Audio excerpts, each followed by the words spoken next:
Clark Chapman with I Am In Your Business News, reporting on the blizzard of 2010. Here we are live on Route 35 in Neptune, New Jersey. You can see motorists stuck on the roadways trying to shovel their way out. This blizzard took the country by storm, leaving us with over 20 plus inches of snowfall locally, not to include the heavy winds, leaving snow deposits everywhere. I am now standing at the intersection of Heck Avenue and Route 35. We can see here that the roads are barely visible and it is extremely dangerous to be out on the road. Stay home, the mayor tells us.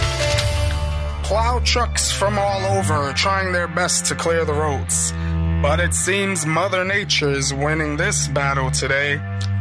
Motorists don't look too happy to be stuck in the snow, waiting for plows at the intersection of Route 35 and Corliss Avenue.